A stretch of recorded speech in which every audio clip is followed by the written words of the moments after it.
Les opérateurs économiques que vous allez voir dans ce film participent au développement de la filière bio dans notre région et cherchent à s'approvisionner en légumes biologiques régionaux dans le cadre d'un partenariat avec le Conseil régional du Nord-Pas-de-Calais. Voici le message qu'ils souhaitent adresser aux producteurs conventionnels qui seraient intéressés par un passage de leur exploitation en mode de production biologique. Dès qu'un producteur en vit, il réussit. C'est la clé de la réussite.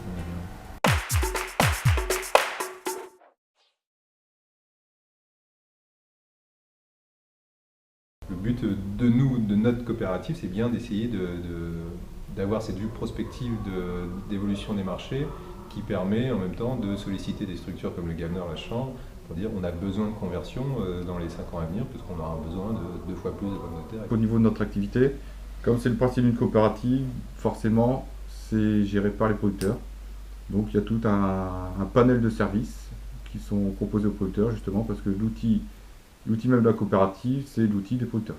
On a vraiment une gestion du producteur et vraiment on lui demande d'effectuer son rôle de producteur uniquement et on se charge de ce que je vais appeler les actions accessoires ou les actions annexes qui est fait de dire à un certain moment je livre un produit quasiment fini. Non, aujourd'hui le producteur qui commence avec nous livre un produit brut.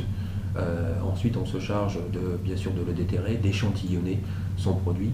Donc vraiment le producteur dans ce cas peut vraiment se consacrer à sa production et être libéré de toute contrainte à partir du moment où l'arrachage est effectué.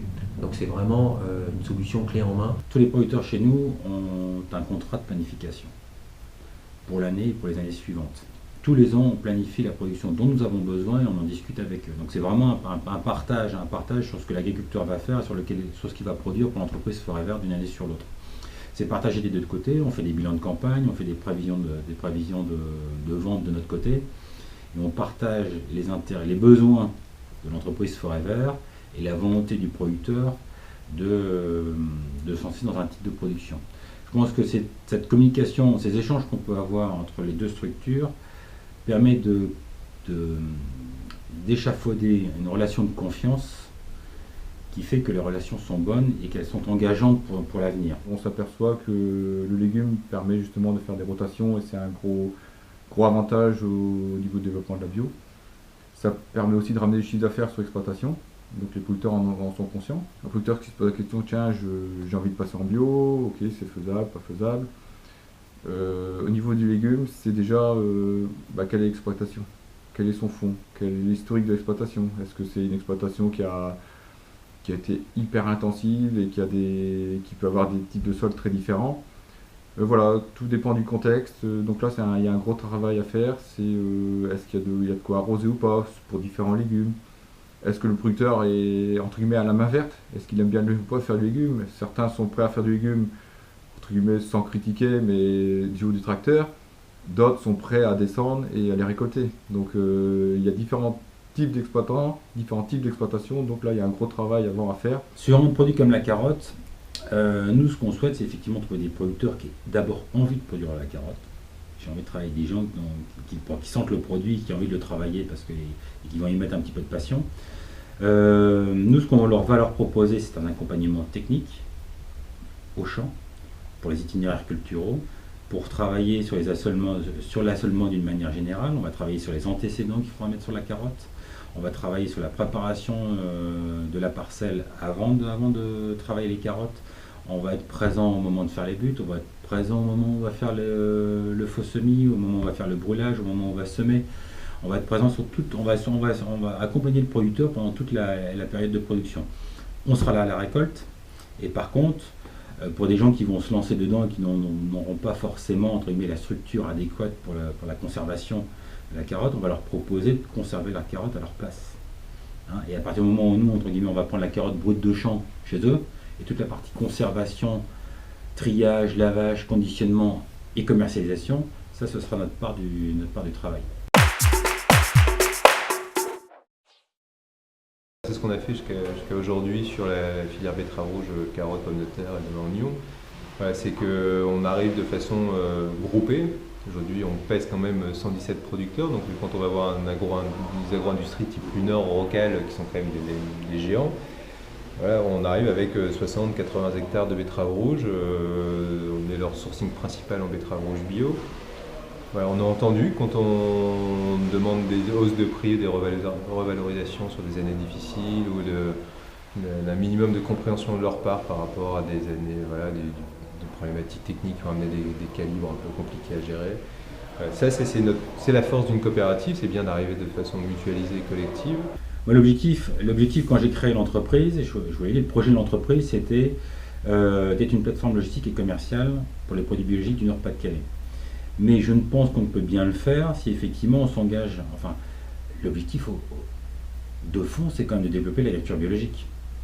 Alors j'ai beau être un outil logistique et commercial, l'entreprise a beau être un outil logistique et commercial, on ne peut développer l'agriculture que si en amont j'ai des agriculteurs qui ont envie de travailler régulièrement avec moi, et si à l'aval je trouve des clients qui vont acheter régulièrement le produit.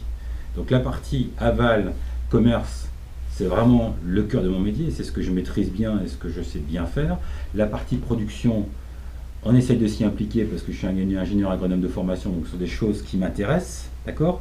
Mais ce n'est pas non plus mon cœur de métier. Par contre, si les agriculteurs ont besoin d'accompagnement, comme je souhaite travailler que sur le long terme, moi j'ai tout intérêt à ce que les produits que eux vont nous amener correspondent aux besoins de mes clients.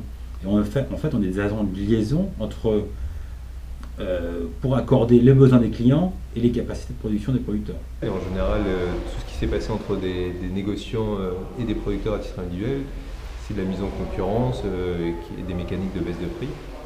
Voilà, aujourd'hui, on peut dire que la fierté qu'on a dans Rabio, c'est que depuis 1998, il n'y a jamais aucun producteur adhérent de la coopérative qui a dû mettre la clé sous la porte, a toujours trouvé des solutions de secours, même sur des années extrêmement compliquées. Et voilà, sécurisation des paiements, négociation collective des prix d'achat. Il y a certains freins sur certains produits où on essaye d'y travailler avec les producteurs. D'autres légumes se développent relativement bien. Quand on est sur des légumes type un peu plus plein champ, là on voit que les producteurs savent répondre. Mais on voit qu'il y a encore du travail. Derrière, nous avons forcément l'outil collectif de conditionnement. Donc aujourd'hui, un producteur d'oignons, quand il se dit ok je me lance en oignon, entre guillemets, il n'a que, bon c'est facile à dire, il n'a que ça, uniquement à se concentrer sur sa production en plein champ. Derrière, entre guillemets, la coopérative offre les services de stockage et de conditionnement. Nous recherchons des producteurs, forcément consciencieux, qui ont envie de vivre sur leur exploitation, et l'objectif c'est de faire une diversification au niveau de la gamme. Aujourd'hui on est conscient qu'il faut se diversifier sur l'exploitation. C'est ce qu'on fait avec chaque producteur. Donc aujourd'hui, c'est clair que nous cherchons des producteurs. Nous travaillons avec eux via aussi différents organismes au niveau paragricole pour justement trouver le bon assolement en fonction également de la demande des produits. C'est pas dire bah allez je fais du bio, je fais une rotation et après on verra. On essaie de construire cet assolement en fonction également de la demande et des contraintes de l'exploitation ou des exigences du producteur.